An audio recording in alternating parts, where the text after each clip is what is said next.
Persembahan dan perpuluhan dapat ditransfer melalui BCA 857 050 5000 atas nama GBI Musi Palam Indah atau scan barcode QR kode GBI Musi Palam Indah. Tuhan Yesus memberkati.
Shalom, puji nama Tuhan Bapak Ibu Saudara, kita berjumpa lagi di Manado Online kita.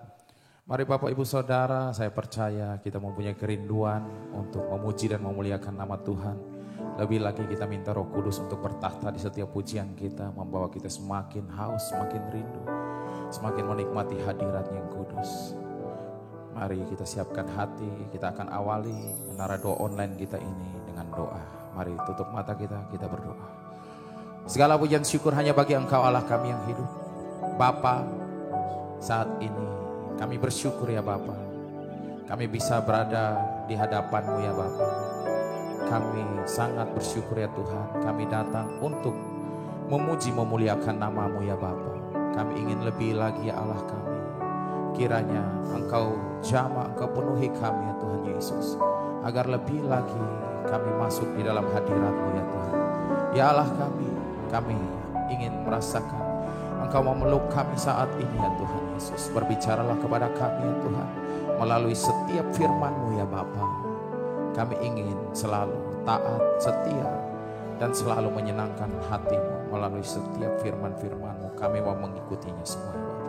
Terima kasih ya Tuhan Yesus, kami serahkan semua ke dalam tangan-Mu. Kami siap menyembah Engkau hanya di dalam satu nama Tuhan kami Yesus Kristus. Kami sudah berdoa. Haleluya, haleluya. Mari kita sembah Dia, katakan Bapa, Engkau baik Yesus. Bapa, Engkau baik. Kau selalu baik kepadaku.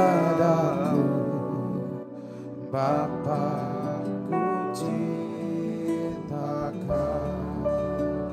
mari sama-sama lebih dalam lagi dari awal. Kita katakan Bapa, Bapa Engkau baik. Bapa Engkau baik. Kau selalu baik kepadaku. Bapa, mari sama-sama katakan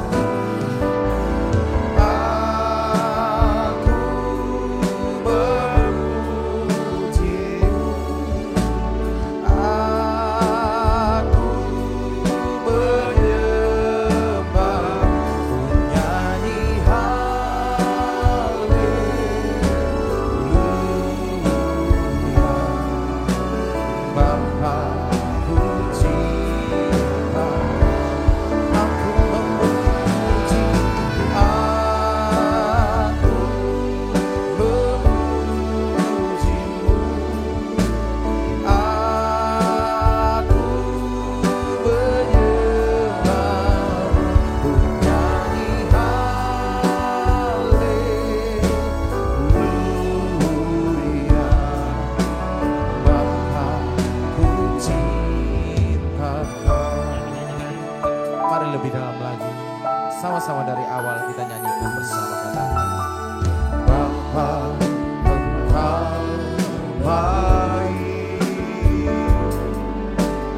Bapa Engkau baik, Kau selalu baik kepadaku.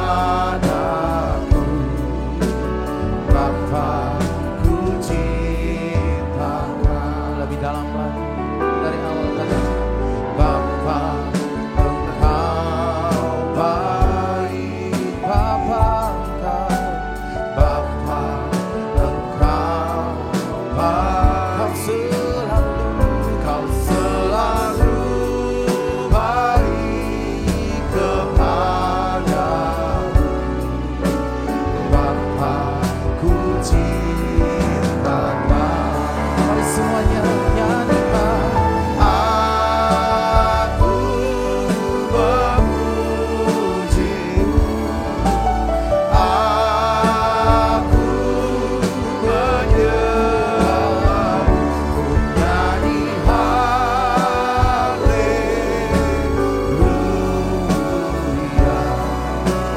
Bapa ku cinta, aku memuji, aku memuji, aku menyembah-Mu, nyanyi haleluya.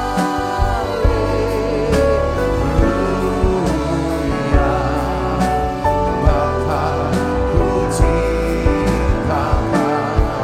Oh, mari kita naikkan doa kita. Shalalabalabaya-sando. Terima kasih ya Bapa buat setiap tuntunan-Mu ya Bapa. Ya Allah kami mau lebih lagi Tuhan Yesus melalui firman-Mu. Engkau beritahu kami apa yang harus kami lakukan. Kami mau ya Tuhan mendengarkan suara-Mu. Kami mau mengikuti setiap ajaran-Mu ya Bapa. Ajarkan kami lebih taat ya Tuhan untuk menyenangkan hati-Mu. Mari semuanya sembah Dia.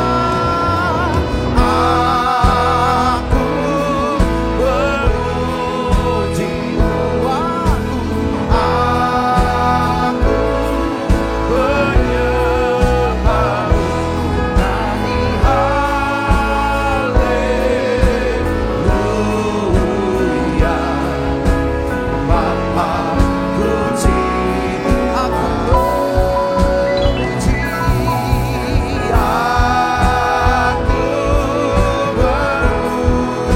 aku menyembah, nyanyi haleluya.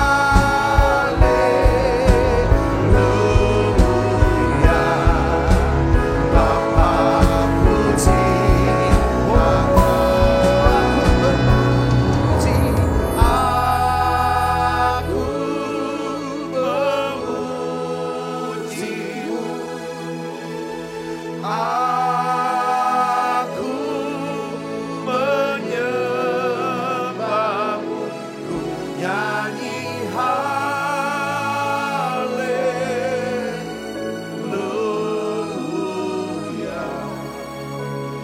Bapa ku cinta.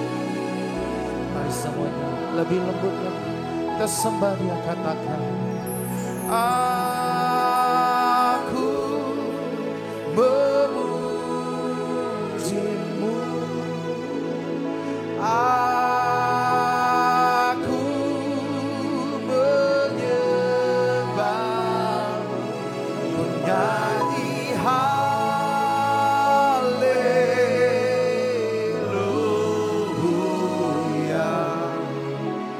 Bapa ku cintakan. Katakan Bapa ku cinta, Bapa ku cinta, ya Allah kami cintakan. Bapa ku cintakan.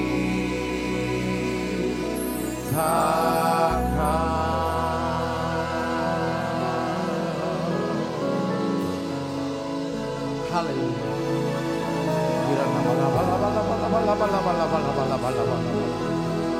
Mari Bapak Ibu Saudara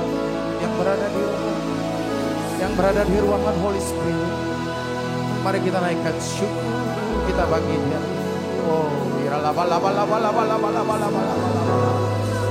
kami ada saat ini Tuhan Yesus, sebagaimana kami ada, bukan kuat dan gagah kami ya Tuhan, semua oleh anugerah ya Bapa. Saat ini kami hampiri tatamu yang kudus, kami membawa korban syukur kami kepada Engkau ya Tuhan. Kami menaikkan sembah kami ya Allah kami. Engkau layak ya Tuhan, Engkau layak terima pujian, hormat, syukur dari kami Yesus.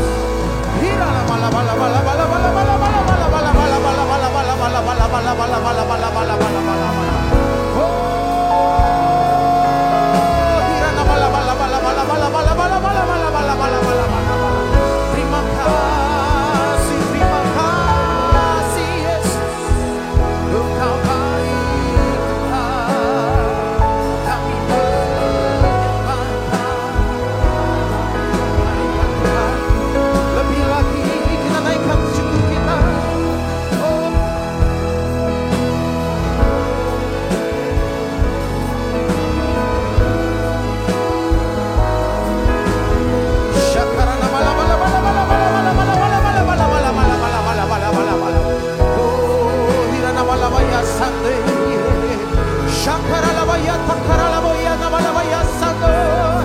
kami menyembah Tuhan kami. Haleluya Yesus, kami sujud menyembah kami sujud menyembah Tuhan dan Juru Selamat kami, Yesus Kristus, Juru Selamat satu-satunya yang kami sembah.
Bersyukur kepadamu Tuhan, anugerah-Mu mempesonaku,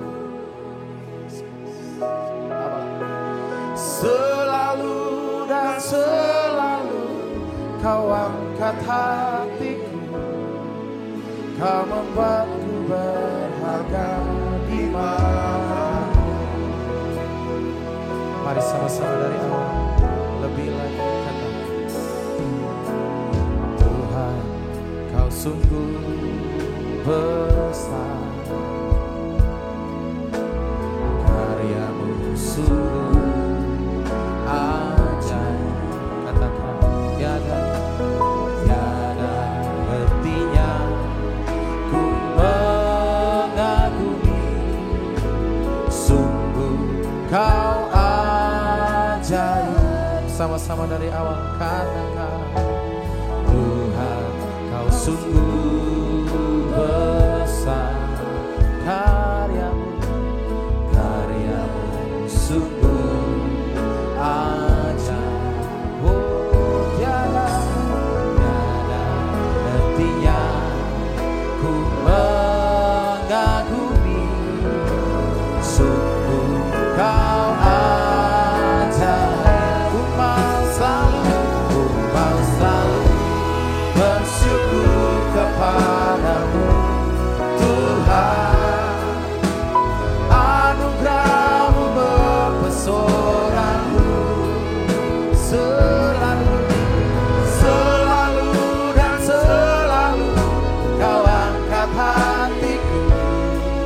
Kau membuatku berharga di matamu.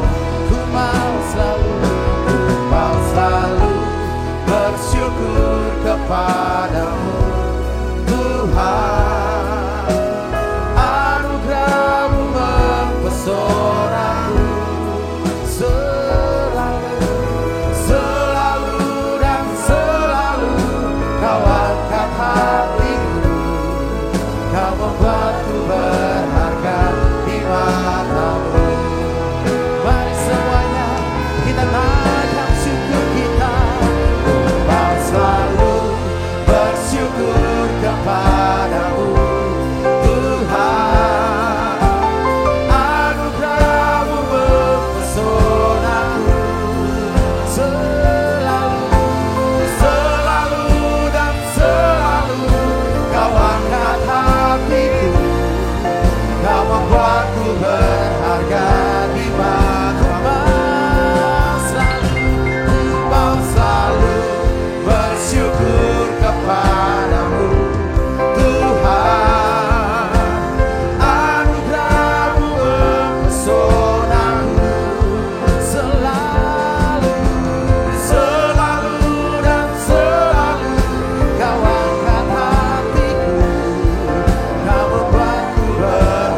Makasih Yesus.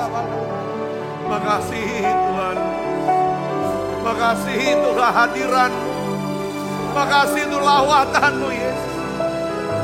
Oh ya lama terus kobarkan. Kobarkan api. Pujian penyembahan ini. Oh ya lama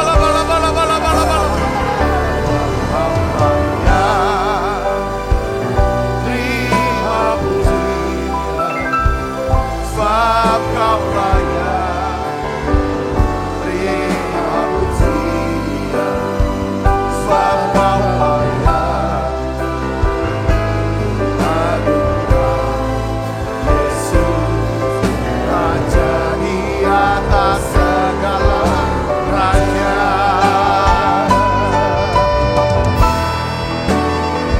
Sebab Kau layak, terima pujian, sebab Kau layak, terima pujian, sebab Kau layak, anugerah Yesus, Raja di atas segala raja.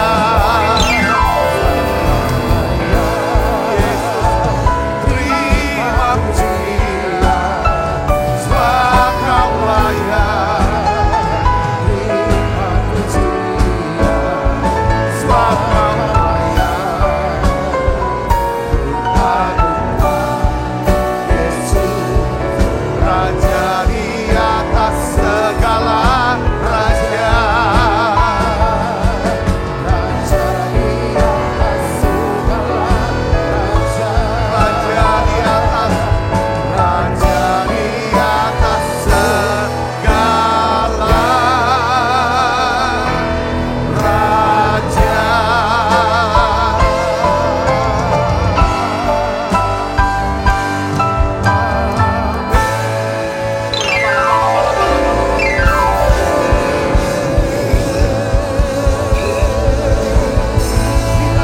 Terima, saudara, terima urapannya, terima. Dalam nama Yesus, dalam nama Yesus. Terima api Roh Kudus, api dalam nama Yesus. Oh ya lama. Segala kekuatan jahat, segala kutuk kami patahkan dalam nama Yesus. Dalam nama Yesus. Semua ikatan kuasa gelap kami patahkan dalam nama Yesus. Terima urapannya saudara, terima. Terima berkat. Tuhan berkati anak-anak-Mu ini. Dalam nama Yesus. Kami putuskan untuk keturunan. Dalam nama Yesus. Dalam nama Yesus. Segala ikatan kuasa jahat. Tuhan, segala kami patahkan semua benteng-benteng. Ya Tuhan, dibangun ya Tuhan, yang menentang pengenalan akan Tuhan. Dalam nama Yesus, segala ikatan kecanduan kami patahkan dalam nama Yesus.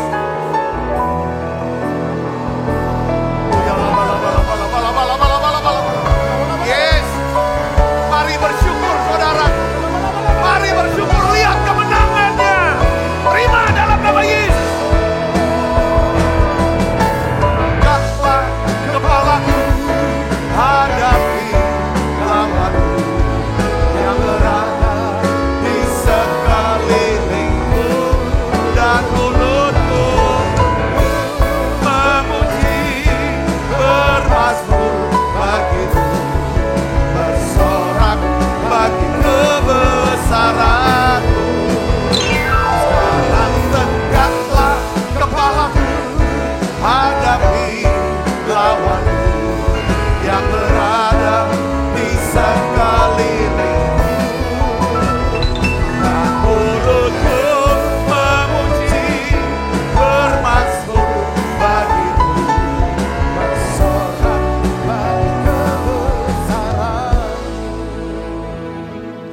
kami terima semua berkat yang Tuhan sudah sediakan.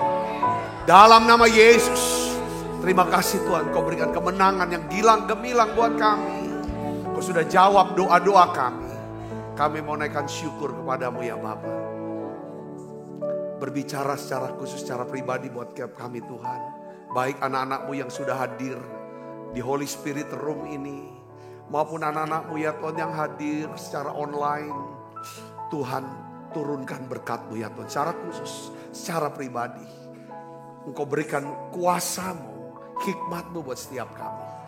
Berikan kami kepekaan, ketajaman untuk bisa mengerti, mengenali suara-Mu, kehendak-Mu, jalan-jalan-Mu. Terima kasih banyak Bapa. Dalam nama Yesus, semua kita yang siap menerima firman hati gembira, sama-sama katakan amin. Tang yang meriah saudara. Silakan kembali Ibu Bapak. Shalom saudara. Luar biasa hari ini kita bisa mendapatkan satu pengurapan yang khusus, kemenangan kuasa Allah yang luar biasa. Hari ini saya ingin berikan judul daripada khotbah saya, yaitu waspadailah ular yang dapat merusak taman kehidupan kita. Ya, saudaraku, sebenarnya saya mulainya dengan ke rumah tangga ya, keluarga atau pernikahan dan lalu kepada kehidupan. Saudaraku, kita tahu bahwa saudara, saya mau bicara tentang keluarga itu dimulai dari entitas yang paling kecil, kita keluarga bicara ada orang tua, suami istri, orang tua, terus ada anak, ini satu keluarga. Apa sih sebenarnya tujuan daripada pernikahan atau keluarga Kristen itu apa? Gambarannya. Karena gini saudaraku ya, kita ini harus bisa memperhatikan ya saudara di dalam keluarga kita atau kehidupan kita. Ya memang dalam keluarga tuh ibarat seperti taman, ya taman. Yang dimana tuh ada yang namanya benih-benih yang baik. Entah benih apa kita mau tergantung. Makanya keluarga tuh atau kehidupan kan harus ada tujuan. Taman, saudara punya taman di rumah. Saudara harus punya tujuan. Taman ini mau dijadiin apa? Kebun buah-buahan atau kebun bunga-bungahan. Rencana Tuhan dalam setiap kehidupan mulai dari keluarga pertama namanya Adam dan Hawa. Adam dan Hawa, saudara, mereka terbuang karena ada. Bukan karena dia sibuk untuk nanam pohon. Saudara, bukan sibuk untuk bersihin rumput. Tapi karena abai terhadap siapa? Ular. Nah hari ini saudaraku, kita harus tahu bahwa tujuan daripada keluarga, kehendak Tuhan untuk setiap pernikahan, setiap keluarga adalah Tuhan ingin supaya dia bisa ya saudara memerintahkan segala berkat dan kehidupan ke atas hidup kita. Ke atas keluarga kita. Katakan amin. Itu Mazmur 133. Saudaraku, itu gambaran daripada sebenarnya keluarga. Keluarga di dalam masing-masing setiap kita. Saya nggak bermaksud dengan, Pak saya masih bujangan, Pak saya belum berkeluarga. Lah kita kan masih punya mama papa. Itu keluarga. Katakan amin. Atau kita yang sudah menikah dengan satu keluarga, kita punya anak-anak. Ini yang saya maksudkan. Saudara Yesus. Jadi hari ini coba kita buka Alkitab. Kita ada Kejadian pasal 3 ayat 1. Kita lihat sini sama-sama saudara ya. Ini tentang keluarga pertama yang abai terhadap ular. Dan banyak juga keluarga zaman sekarang abai dengan ular. Nah kita akan bahas ular ini nanti. Kita baca 1, 2, 3. Adapun ular ialah yang paling cerdik dari segala binatang di darat. Yang dijadikan oleh Tuhan Allah. Cerdik saudaraku, cerdik. Ya. Ular itu tapi tidak tulus. Ya. Ular itu berkata kepada perempuan apa?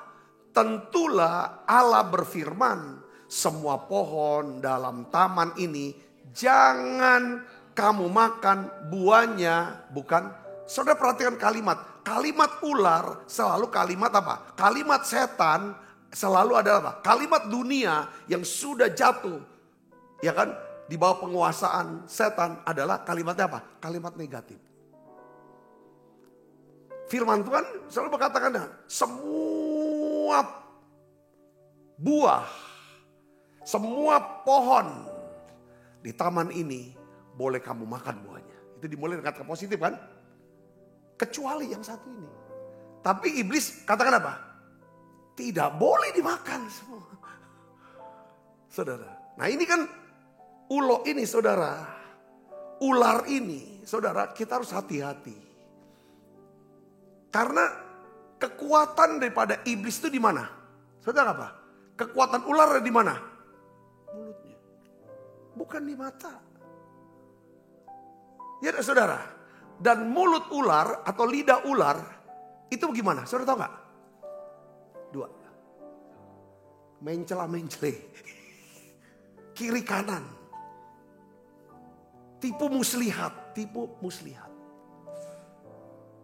Tidak ada kebenaran di situ. Yang tujuan dari setiap perkataan iblis adalah apa? Meragukan Tuhan. Tidak mempercayai Tuhan. Akhirnya bencilah Tuhan. Jadilah musuh Tuhan. Tolak Tuhan. Dan tidak kenal Tuhan yang sejati itu seperti apa karakternya. Ketika Paulus berjumpa dengan Tuhan Yesus, ini Allah yang sejati. Dua pertanyaan Paulus, apa? Siapakah engkau? Tuhan. Dia selalu ingin ngejar siapa engkau tahu. Dia mau mengenal Tuhan lebih dalam. Sehingga dia bisa percaya kepada Tuhan. Percayaannya makin besar. Yang kedua pertanyaan apa? Apa yang engkau ingin aku lakukan? Apa perintahmu? Apa penugasan untuk aku? Ya enggak saudaraku? Nah ini dia. Jadi dari dua pertanyaan itu intinya apa saudaraku? Keinginan hati Tuhan, kehendak hati Tuhan adalah kita tuh makin lama tuh makin kenal karena makin dekat. Makin dekat lalu makin kenal, makin percaya. Akhirnya makin mudah buat kita melakukan, mentaati semua perintah Dia. Yang berdampak adalah segala berkat yang Allah sediakan buat hidup kita. Itu kita bisa terima. Saya bisa katakan, bahkan kita jadi sahabatnya Tuhan, jadi partnernya Tuhan untuk supaya rencana Dia atas hidup kita, atas generasi kita itu bisa digenapi. Katakan amin. Nah, tetapi di sini kita harus tahu, saudaraku, di lain pihak, saudaraku, ular ini tidak akan pernah biarkan itu. Kita jadi sahabatnya Tuhan, jadi partnernya Tuhan, kongsinya Tuhan, bahasa sehari-harinya, kongsinya. Kalau kita kongsi sama Tuhan, gak mungkin kita ditipu sama Tuhan, karena Tuhan itu baik. Kita sering kongsi sama orang, ujungnya kita ditipu. Beberapa, enggak semua. Ngerti saudara? Atau kita tipu dia. Rencana Tuhan adalah kita jadi kongsinya. Kayak Abraham disebut karena Abraham percaya. Sekalipun tidak ada dasar untuk bisa berharap atau percaya. Tapi Abraham tetap percaya. Dan itu dihitung oleh Tuhan sebagai apa? Kebenaran. Dan oleh sebab itu Abraham disebut sahabat Allah. Kalau kita baca di kitab surat apa? Yakobus. Sahabat Allah. Jadi kongsinya Allah. Dan betul saudaraku, lewat Abraham, rencana Allah itu digenapi. Yaitu apa? Yesus Kristus lahir. Katakan amin. Dari Abraham. Ya kan, benih Abraham. Nah sekarang saya ingin saudara bisa sadari ini, saya juga harus sadari ini. Dalam kehidupan kita, sepanjang hidup kita, kita nih berperang sama si ular ini. Saudaraku, nah hari ini kita kalau cukup waktu kita bahas saudaraku, ada 5 ular yang dapat mengganggu namanya pernikahan kita, keluarga kita dan kehidupan kita. Pernikahan ya kan berdampak kepada apa? Kerohanian kita, kesehatan kita, hubungan kita, sosial kita dan keuangan kita. Itu dari keluarga, betul gak saudara?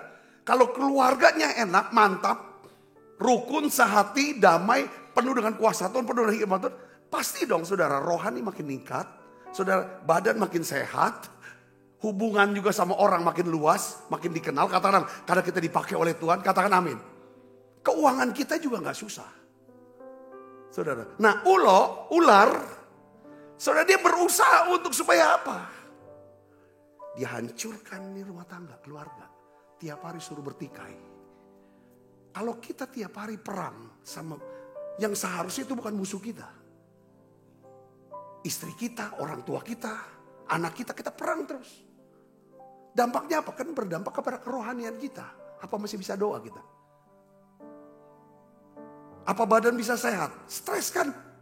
Kalau stres badan jadi sakit. Lalu kalau kita sudah pahit terluka di rumah, kalau kita keluar pasti kita melukai orang lain. Hubungan kita udah bagus. Hubungan tidak bagus, dampaknya apa? Susah cari makan, cari nafkah. Karena saudara, rejeki sangat berkaitan erat dengan relasi. Saya bisa nangkep gak sini? Katakan amin. Nah ini ular ini di dalam taman kehidupan kita, taman keluarga kita, ini harus kita periksa. Ngapo kok hidup kita dibekali terus? Sama orang di rumah, orang di gereja, tempat kita kerja, kayaknya kenapa? Kok kayaknya kayak emosi gue marah, kok kayak orang kesetanan. Kayak ada seperti kelakuan-kelakuan kita yang kita tahu ini nggak boleh atau nggak bisa dibenarkan, nggak benar. Tapi kita mau lepas, mau berubah nggak bisa. Nah itu ular.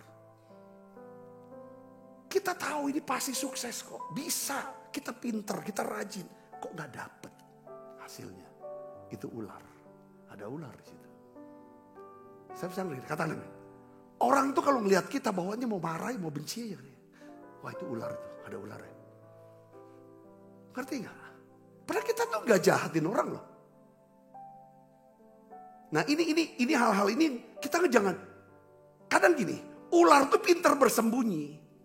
Makanya saya kasih tahu, saudara, ular itu akan muncul kalau ada api. Kisah Para Rasul pasal 28. Saudara, ketika orang penduduk Pulau Malta, ya kan bikin nyalakan api, sementara hujan turun, Paulus ngambil apa? Ranting-ranting supaya api makin besar. Tiba-tiba apa? Keluar ular. Patuk tangan Paulus. Lalu dikebas sama Paulus. Jatuh ular itu ke dalam api, kebakar. Paulus gak apa-apa. Ngerti gak saudara? Kita bisa tahu, oh ini penyebab, ini ular nih. Ini penyebabnya nih kuasa gelap ini. Ini ular nih. Itu hanya kalau saudara saya, kenapa kita harus perlu nyala api. Api itu harus terus berkobar dalam hidup kita. Katakan amin. Ini penting, saudaraku. Kalau ini padam kita tidak tahu. Ular itu muncul waktu api menyala. Mungkin ular waktu menampakkan diri, dia patuk kita, tapi kita kan janji Tuhan. Ya kan? Markus pasal 16, masih ingat gak? Oh, dipatuk ular, tapi kita gak apa-apa. Mungkin hidup kita, iblis berusaha untuk hajar kita. Lewat apa, dan segala macam. Karena dia mau manifest, kita udah tahu, kita perangi dia keluar itu, nampakkan diri. Dihajar anak kita mungkin, apa segala, itu gak masalah. Itu akan mendatangkan kebaikan buat siap kita. Katakan amin. Tapi kalau kita gak perangi, gak hadapi ini, saudara, kita akan hidup bersama dengan dia. Yang pelan-pelan dia kerjanya apa? Mencuri, membunuh dan membinasakan. Saudara bisa nangkap di sini, katakan amin. Kenapa kok kadang-kadang kita ngerasa bahwa kita ini udah terangkat naik. Tiba-tiba jatuh lagi gitu. Dalam apa aja? Ada ulo. Nih, satu kita lihat ularnya. Namanya saya sebut sebagai kutuk keturunan. Kutuk keturunan. Ini kutuk keturunan. Saudara, yang kalau saudara punya api. Api bicara apa? Pengajaran firman. Ini kayak ini. Firman. Oh ini loh penyebabnya loh. Oh ini kutuk turunannya. Ada berapa orang kok hidupnya susah terus dalam hal keuangan. Tiap hari makanya otaknya duit terus. Lihat orang duit, bagaimana dapat duit. Bagaimana nutup utang, bagaimana bayar utang, bagaimana utang. Ini kok susah terus dengan hal uang. Jangan-jangan ini bicara tentang kutuk keturunan. Dalam jenisnya apa? Masalah uang, kutuk kemiskinan namanya. Dia ngerasa kurang terus. Walaupun orang lihat, Lah rukonya lah banyak, mobilnya banyak, orang susah terus kelihatannya. Nggak bisa berbagi. Berkelahi terus sama orang masalah duit. Sama keluarganya. Ini bicara kutuk keturunan masalah uang. Yang kedua, perceraian. Nggak sadar.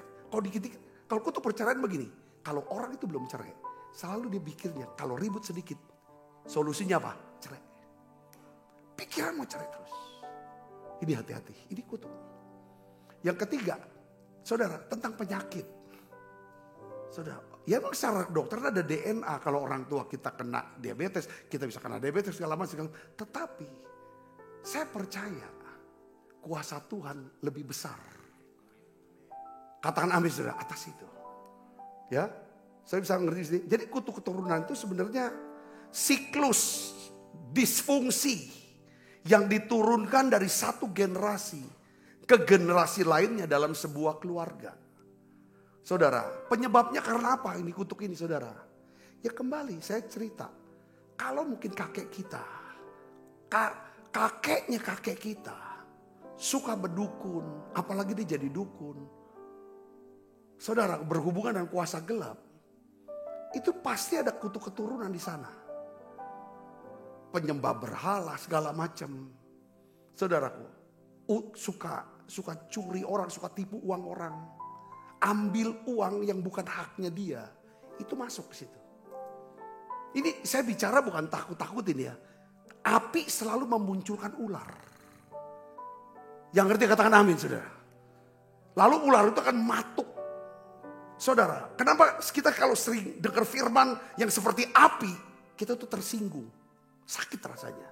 Itu keluar api dalam diri, keluar ular dalam diri di dalam api itu. Matuk kita.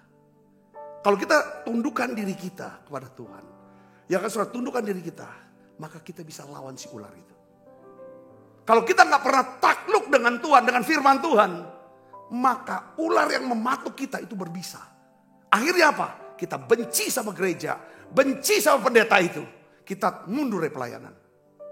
Karena bisanya matuk kita. Kalau tapi kita tunduk kepada Allah, lalu kita lawan. Kita seperti Paulus kebas itu ular itu. Dan dia terbakar dengan api itu. Saya bisa ngeri, katakan amin.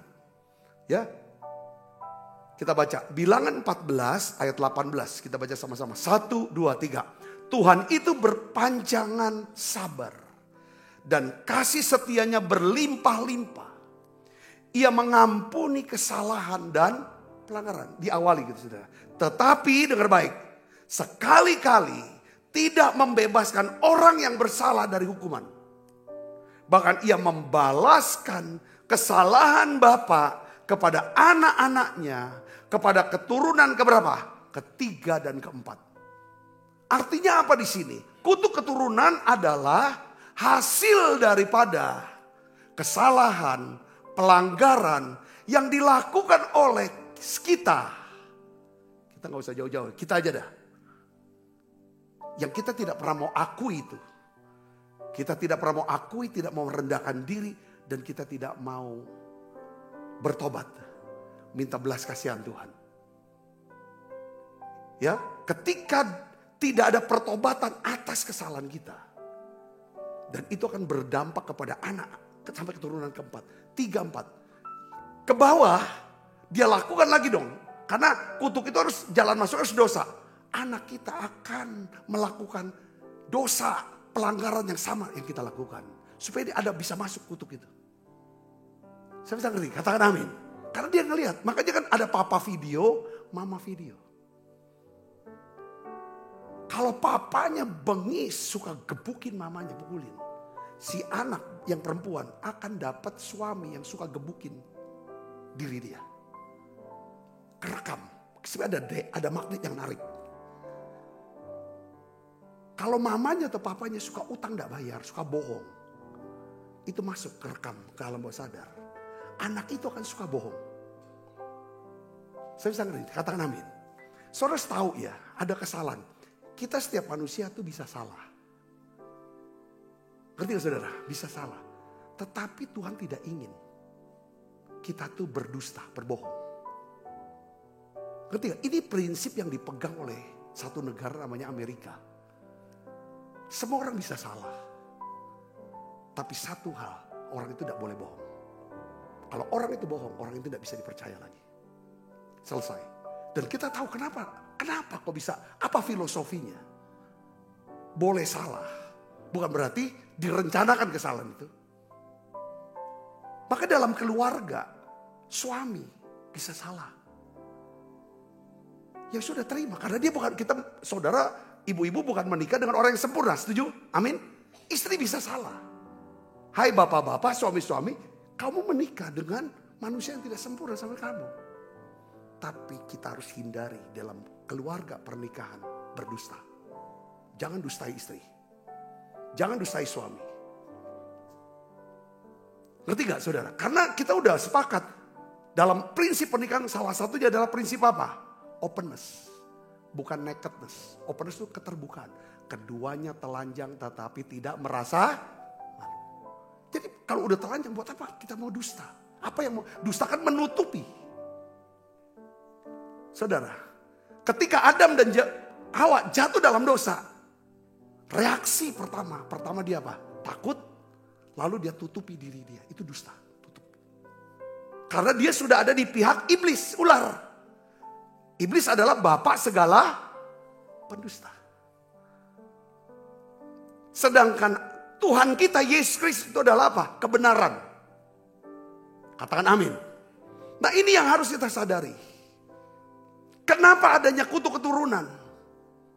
Karena ada orang-orang yang mau menutupi kesalahannya, dosanya, dengan satu dosa induk. Namanya apa? Dusta. Masuk kutuk kita. Kutuk kita. Lalu anak lihat, bapaknya sering bohong. Saudara bisa dapat sini? Katakan amin. Ya. Jadi kenapa kok? Jadi ada kan dimulai dengan kalimatnya. Coba Bilangan 14 ayat 18. Coba saudara perhatikan ayat 14. Diawali dengan kata-kata apa? Tuhan itu apa? Berpanjangan sabar. Kasih setianya berlimpah-limpah. Ia mengampuni kesalahan dan pelanggaran. Itu dikasih tahu. Ini loh Tuhan kita. Kamu kenali dia. Tapi kalau kau simpan kesalahanmu, pelanggaranmu, kau tidak akui itu, kau tutupi dengan dusta-dustamu, maka kutuk itu akan masuk. Kenapa kita tidak mau akui? Karena kita gak kenal Tuhan kita. Makanya pertanyaan tiap hari dalam hidup kita seharusnya sama seperti Paulus. Siapakah engkau Tuhan? Hari ini Tuhan jawab, aku Tuhan yang berpanjangan sabar. Aku sabar kok. Ya, dan kasih setiaku melimpah. Aku mau mengampuni kesalahan pelanggaran. Oke? Sekarang kamu udah tahu aku kan? Kamu salah sekarang. Kalau kamu kenali aku nih pengampun, pesabar. Kau udah usah tutupi, gak usah berdusta lagi atas kesalahan dan dosamu. Akui. Toh aku mau ampuni kok. Kenapa kita tidak mau akui? Kita takut dihukum. Kita takut malu. Kita sombong. Kita ego. Karena kita berpikir, saudara, Tuhan gak akan ampuni kita. Karena kita lihat diri kita, seorang yang tidak mudah untuk ngampunin orang. Ini dampak untuk keturunan. Ibu bapak saya nangkep gak belajar nih? Katakan amin. Ini Tuhan bukain sekarang. Itu ngeri kesana. Ya kan saudaraku? Ya udah oke, kesalahan bapak kita. Itu bukan karena kutuknya. Kutuk itu bisa masuk karena ada dasar loh. Betul gak saudara? Kita lihat bapak mama kita suka judi. Ya, suka ngutang. Itu kan kutuk kemiskinan tuh masuk karena dasarnya kita lihat. Jadi masuk ke dalam ini. Ya kita ini main judi, kita yang biasa. Ketika api dinyalakan, api itu firman datang, ngomong. Firman bilang, jangan berjudi. Orang yang suka berjudi tersinggung mungkin. Itu namanya keluar ular gitu. Saudara, ikatan. Itu macam-macam kan, segala macam. Yang matuk dia, rasa sakit dia. Kalau dia tundukkan hati, Tuhan ampuni aku. Lepaskan aku dari dosa ini. ikatan ini, kecanduan ini. Kutuk ini akan jadi kutuk kemiskinan buat saya. Karena lima ular ini sebenarnya itu satu kesatuan. Saudaraku, gak bisa dipisah-pisah satu-satu. Dia akan lepas. Katakan amin. Karena konsepnya adalah kita gak akan pernah bisa lawan iblis. Sebelum kita tunduk kepada Allah. Allah itu siapa? Ya Allah, pribadi Allah. Di dalamnya ada firman, ada hamba Tuhan, ada pelayan Tuhan, ada gereja. Itu satu kesatuan di situ. Saudara, tunduk pada Allah itu begitu. Oh, aku cuma tunduk sama Allah, aku gak mau tunduk sama siapapun, termasuk manusia dan pendeta hamba Tuhan. Aku udah sama orang tua, udah bisa itu. Firman Tuhan. Saudara, aku lawan semua, aku udah takut. Aku cuma takut sama Tuhan. Hebat orang ini, gak bisa lawan setan orang kayak gitu. Saudara bisa ngerti maksud saya? Katakan amin. Ada banyak orang, aku tuh udah takut sama siapapun kecuali sama Tuhan. Dia bilang. Orang tua aku sih aku lawan kok. Pendeta aku udah aku lawan. Aku udah takut tuh. Kalau dia semua salah. Oh, hebat kalau ini orang gak bisa lawan saya. Gak bisa lawan setan masih. Lo pasti dipakut terus seperti apa. Rencana Tuhan gak akan pernah terjadi sama orang tipe seperti itu. Nah, sekarang saudara dengar khotbah ini rasa kepatok gak sama ular. Nah, itu uloknya keluar tuh. Tersinggung sama saya. Ya dah, iya kepatok itu.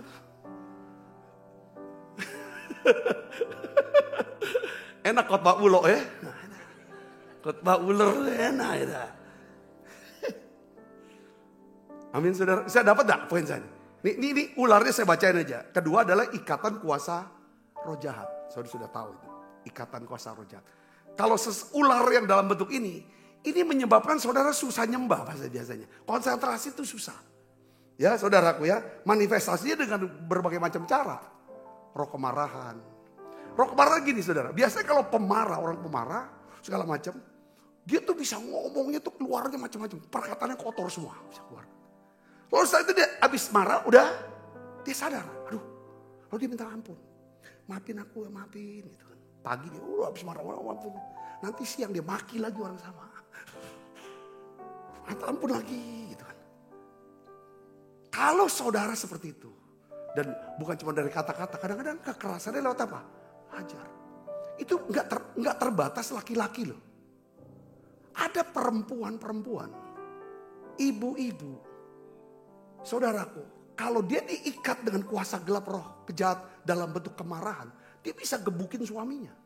Bukan cuma dimaki suaminya, itu digebukin habis-habisan. Nanti ketika suaminya bilang, ya kan dia pergi suaminya. Nanti dia bisa minta ampun, balik, aku tobat, udah gak ada lagi, balik. Setelah balik, belum ada semalam, udah digebukin lagi suaminya. Ini saya cerita bukan lelucon, ini kenyataan. Aku ini 25 tahun ngurus jemaat. Ribuan. Dan orang-orang itu yang datang kepada aku. Saya bilang ini ada ulo di pernikahan kamu. Ada ular yang kamu harus lepas. Gitu. Saudara, ini kan kenyataan gak betul gak? Ini gak bisa dengan kekuatan sendiri, tidak bisa. Harus ada kuasa Tuhan yang melawan. Kita butuh Tuhan, butuh api Tuhan, itu api.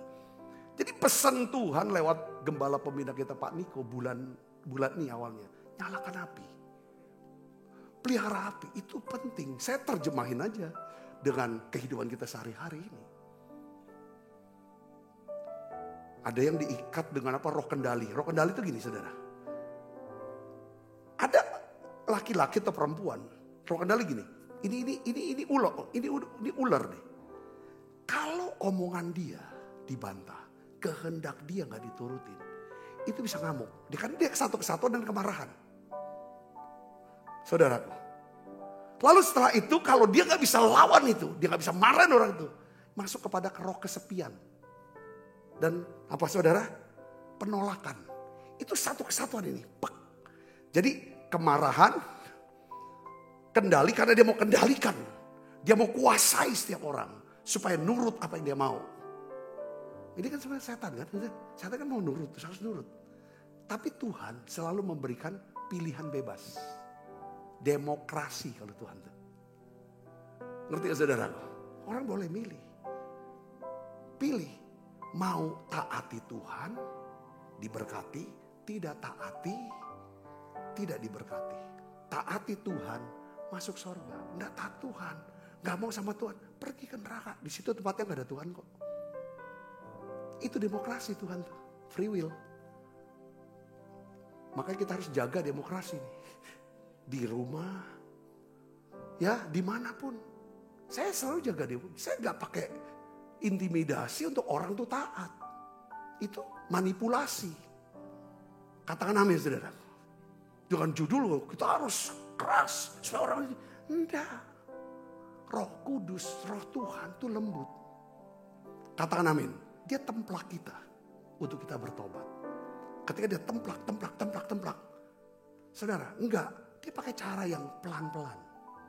Dengan keadaan segala macam. Supaya kita kembali ke dia. Dia enggak paksa kalau setan ngerasuk. Betul dah saudara? Cara setan ngerasuk. Orang kesurupan segala macam. Itu karya setan. Dia paksa. Tuhan tidak pernah paksa. Sudah dapat saudara tanda. Kalau kita suka maksa orang. Kalau kita nggak punya power. Tapi kita punya roh. Rohnya itu roh maksa, roh manipulasi. Mendominasi orang. Kita akan mengalami kesepian, kesendirian. Penolakan. Tapi kalau saudara punya duit, kaya, punya kedudukan. Ikatan daripada kuasa gelap ini. Saudara kan paksa orang. Lewat apa? Kemarahan, ancaman. Karena saudara punya power. Ini yang bahaya. Iblis bisa bekerja dalam satu negara. Lewat pemimpin yang apa? Otoriter. Paksa itu. Tapi roh Tuhan bisa bekerja di satu negara. Kalau ada pemimpin yang apa? Demokrasi. Ngerti gak saudara? Pilihan. Oke, yang ketiga, ular yang ketiga itu namanya apa? Paradigma yang sesat. Apa maksud paradigma yang sesat? Ini keyakinan yang salah yang diterima sebagai sebuah apa? Kebenaran. Ini salah loh. Tapi kita anggap dia kebenaran. Oh ya benar ya. Lalu kita ambil keputusan. Maka ada ayatnya 2 Korintus 11 ayat 3. Kita baca sama-sama yuk. 1, 2, 3. Tetapi aku takut, kata Paulus. Kalau apa? Pikiran kamu disesatkan dari kesetiaan kamu. Yang sejati kepada Kristus. Sama seperti Hawa diperdaya oleh siapa? Ulo, orang Palembang bilang. Ular. Dengan apa? Kelicikannya. Paradigma yang sesat. Kita bisa dapetin paradigma yang sesat. Paradigma itu apa saudara? Pola pikir. Yang salah, tapi kita anggap ini benar. Jadi kita mempercayai kebohongan. Kebohongan, saudara. Kan ini paradigma bisa empat aspek ya. Karena seperti Tuhan memberkati kita 4 aspek. Rohani, paradigma yang sesat soal kerohanian. Coba perhatikan. Karena paradigma yang sesat ini, itu berasal dari apa? Pola asuh keluarga. Yang kedua apa saudaraku? Ya, pengalaman pribadi. Trauma-trauma di masa lalu. Yang ketiga karena pergaulan kita ngobrol. Nah coba perhatikan. Kalau saudara ngumpul sama mungkin yang ekstrimnya sama orang Kristen. Tetapi orang Kristen ini waktu saudara ngumpul. Ya kan membuat pembicaraan yang membuat saudara benci sama gereja. Benci sama pendeta, benci sama pelayan Tuhan, lalu saudara mundur dari gereja dan pelayanan. Itu namanya saudara mempercayai kebohongan yang disebut apa? Paradigma yang sesat. Kalau saudara suka menyebarkan kebencian di tengah-tengah, supaya orang punya pikiran yang salah, yang sesat, itu kuasa gelap sedang bekerja. Saudara sedang dipakai oleh roh jahat ini untuk ngikat yang lain. Ini jadi ular tengah-tengah. Saudara katakan amin. Ini penting. Soalnya kita harus paham ini. Itu cara rohani. Kita berpikir ada beberapa paradigma ke gereja tuh kalau butuh aja, kalau sempet aja. Jangan terlalu fanatik. Gereja mah duit-duit mulu. Seolah-olah tuh gereja mau mintain duit dia. Karena apa? Punya pengalaman masa lalu. Ditipu oleh orang gereja, ketemu pendeta yang minta duit mulu. Jadi dia dapat paradigma yang sesat, yang salah.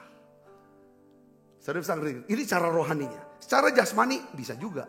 Kita punya paradigma yang salah. Gak apa-apa, doa aja dalam nama Yesus. Mau makan apapun aman. Gitu. Kan sudah diberkati, dikuduskan dalam nama Yesus. Ini sesat ini. Ngerti gak saudaraku?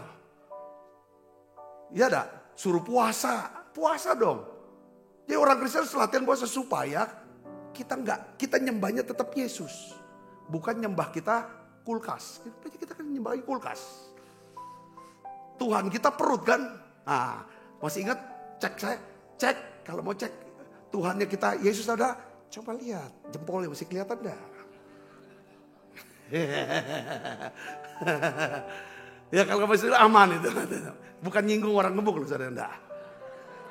Karena saya percaya kalau kita puasa. Suka puasanya dibikin panjang 21 hari. Saudara, kita perhatikan olahraga, perhatikan makan. Saya yakin Tuhan berkati kita dengan tubuh yang ideal. Tubuh yang sehat. Ular yang keempat itu kecanduan. Ya, seperti alkohol, narkoba, judi, pornografi, kebiasaan buruk. Ya saudaraku. Ini tuh kita kadang-kadang gak sadari. Ini tuh ular yang bisa menghancurkan keluarga, pernikahan dan hidup kita. Katakan amin. Ditambah lagi katanya apa? Selain narkoba, judi, porno, itu apa? Game itu, main game. Game itu bisa merusak nih. Otak ini katanya. Pornografi kita udah tahu itu merusak otak itu. Pornografi. Saudara, judi nggak gampang lepas judi karena udah masuknya ke sini. Pikiran, mental gitu saudara. Orang tahu, saudara, judi itu nggak akan pernah bisa membuat dia kaya, tapi dia tetap pergi, saudaraku ya. Alkohol seperti itu. Ini perlu yang namanya kuasa Tuhan. Katakan amin. Yang kelima, yang terakhir adalah apa?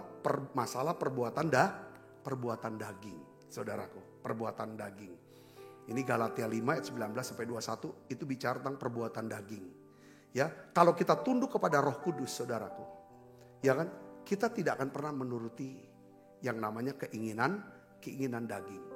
Kalau hidup kita sudah di rumah tangga atau kehidupan dalam pergaulan, ya kita menuruti keinginan daging, angkuh, mentingin diri sendiri, keras kepala, ini akan merugikan juga hidup kita.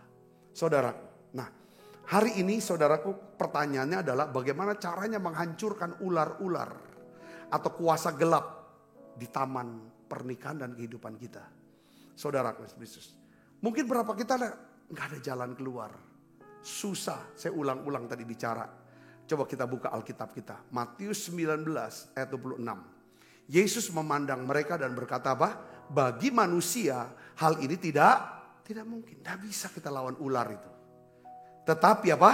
Bagi Allah segala sesuatu mungkin. Jadi saudara, istilahnya standing point kita. Ketetapan kita adalah gini. Aku tidak bisa atasi semua ini. Kutuk keturunan kah? Yang kedua apa saudaraku? Ikatan kuasa gelap, paradigma yang sesat, ya, kecanduan, masalah perbuatan daging, aku tidak bisa atasi dengan kekuatanku sendiri. Kalau para motivator, saudara, dia ngomongnya gini, yang penting kita yakin, percaya sama diri sendiri. Percaya sama diri kita ini gak sempurna, gak bisa apa-apa, terbatas. Katakan amin. Ya, saya mau supaya kita mulai hilangkan kata percaya sama diri sendiri. Tapi saya lebih senang percaya kepada Tuhan. Katakan amin. Kalau kita percaya pada Tuhan, maka kita percaya akan kuasa Tuhan yang sanggup tolong kita. Itu jauh lebih besar daripada kita percaya kepada diri sendiri. Katakan amin. Nah, gimana prakteknya kita percaya sama Tuhan? Yakobus jelasin sama kita. Coba kita baca. Yakobus 4 ayat 7. Kita baca sama-sama. 1, 2, 3. Karena itu apa? Tunduklah kepada Allah, lawanlah iblis. Maka ia akan lari daripada. Tunduk kepada Allah, lawan iblis. Ya, terus yang kedua adalah apa saudaraku? Ya kan? Mendekatlah kepada Allah dan ia akan apa? Mendekat kepadamu. Tahirkanlah tanganmu, hai kamu orang-orang berdosa, dan sucikanlah hatimu, hai kamu orang yang mendua hati. Orang berkata begini, suci dulu baru ke gereja. Suci dulu baru melayani Tuhan. Benar dulu baru dekat sama Tuhan. Enggak bisa. Saudara enggak akan pernah bisa jadi benar, jadi suci, dan usir semua ular ini. Sampai saudara ambil keputusan. Apa? Mendekat kepada Allah. Katakan amin saudara. Ya kan? Mendekat pada Allah. Kadang kita merasa, Tuhan tuh jauh sama saya. Kita dekat langkah. Saudara, kita melangkah saja, Tuhan akan berlari menghampiri kita. Kalau Tuhan sudah mendekati kita, seluruh kuasanya, seluruh hikmatnya, seluruh jalannya diberikan kepada kita. Ya, yang kedua adalah apa saudara? Bagaimana caranya daripada mengusir daripada ular? Saya tidak tahu apakah kita bisa menghancurkan ular ya. Bisa kali menghancurkan ular di bawah telapak kaki kita.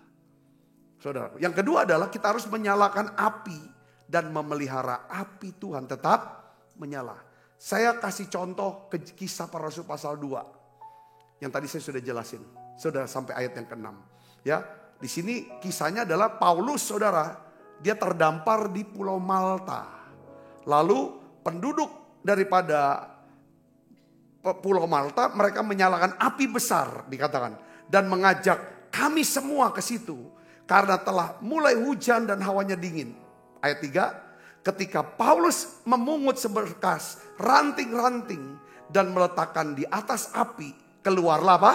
Seekor ular beludak karena panasnya api itu. Karena panasnya api itu, maka keluar ular. Kalau api Tuhan menyala terus dalam hidup saudara, mulanya saudara dapat impartasi. Saudara dengar pengajaran firman Tuhan, itu adalah api. Saudara mulai nyembah masuk hadirat Tuhan, itu adalah api. Makin besar api, saudara akan keluar bukan ular kecil, tapi ular apa? Beludak. Ini karena panasnya api. Saudara, lalu dia menggigit tangan Paulus. Kalau iblis itu udah nampakkan diri, pasti dia akan nyerang kita. Sakit, mungkin apapun. Dari sisi apa saudara? Saudara kayaknya dapat serangan untuk percaya gak ya sama Tuhan ya? Tuhan tolong gak ya? Dia bisa serang secara kesehatan jasmani kita. Bisa juga kesehatan mental kita diserang, dipanggut. Atau hubungan kita dibikin kayaknya cerai apa enggak ya? Hubungan kita jadi mau pecah sama yang lain. Mau musuhan sama orang lain. Atau dia bisa juga takut melalui apa? Keuangan kita. Kita ada masalah keuangan. Tapi dengar baik. Sepanjang saudara saya tunduk kepada Allah. Pelihara terus api itu terus menyala. Perhatikan saudara ayat yang keempat. Ya, ketika orang-orang itu melihat ular itu terpaut pada tangan Paulus. Masih nyantel maksudnya, nyantel. Gigit gitu saudaraku. Ya kan? Orang berkata orang ini pasti seorang pembunuh.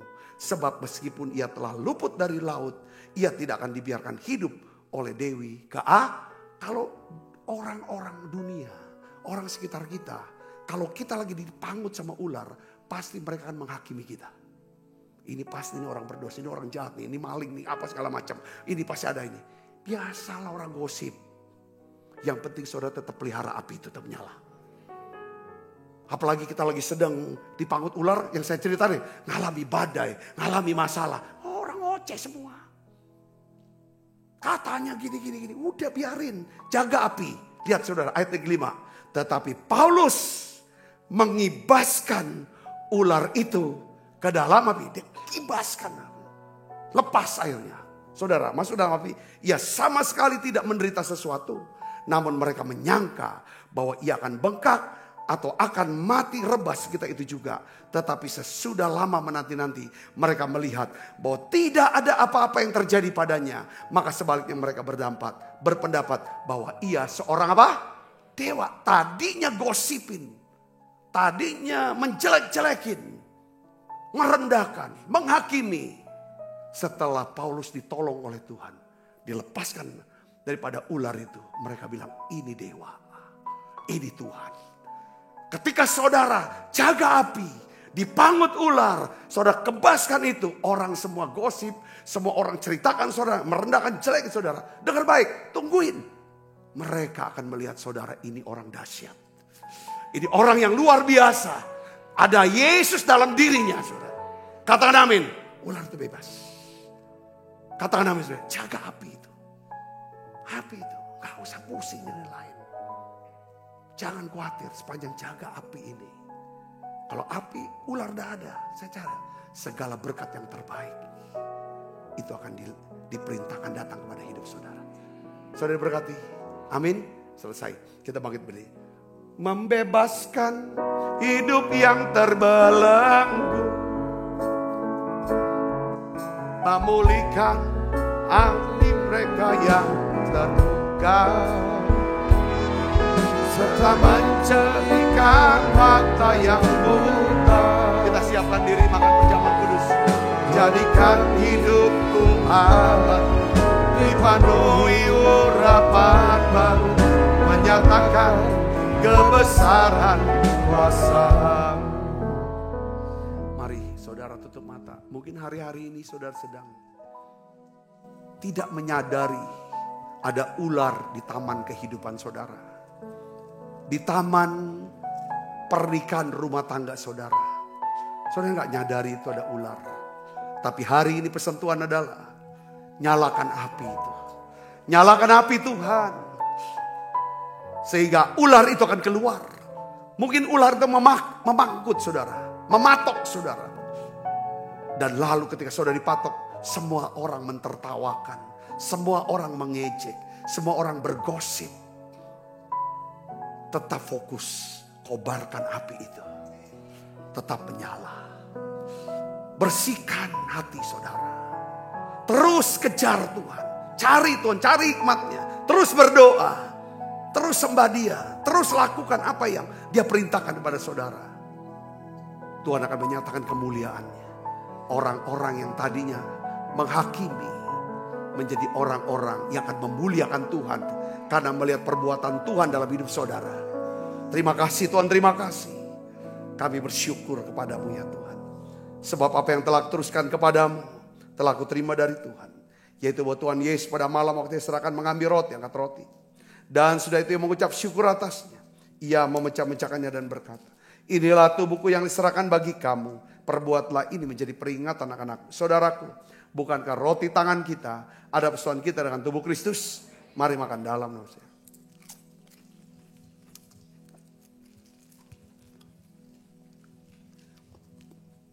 Angkat cawan. Demikian juga mengambil cawan. Sesudah makan lalu berkata, cawan ini adalah perjanjian baru. Yang dimeteraikan oleh darahku, perbuatlah ini. Setiap kali kamu meminumnya menjadi peringatan anak-anakku. Saudaraku, bukankah cawan perjanjian ini yang atasnya kita ucapkan syukur adalah persekutuan kita dengan darah Kristus. Mari kita minum dalam nama Yesus.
Berkat-Mu buat setiap anak-anak-Mu Tuhan. Yang setia mengikuti daripada Menara Doa Online. Mereka-mereka yang sudah ya Tuhan mendukung pembiayaan. Daripada Menara Doa Online ini dengan membawa persembahan mereka. Tuhan hari ini aku berdoa. Biar Tuhan berikan kuasa-Mu ya Tuhan. Untuk mereka bisa menaklukkan, menghancurkan ular. Ya Tuhan dalam kehidupan mereka. Sehingga ya Tuhan mereka melihat kemuliaan Allah dinyatakan dalam hidup mereka.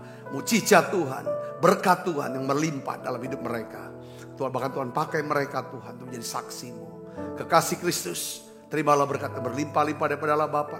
Dalam anaknya yang Tuhan kita Yesus Kristus. Persoalan yang manis seperti Roh Kudus menyertai saudara semua mulai saat ini sampai Yesus datang menjemput kita dan permai dan sampai selama-lamanya. Semua kita yang percaya dan berkati sama-sama katakan amin.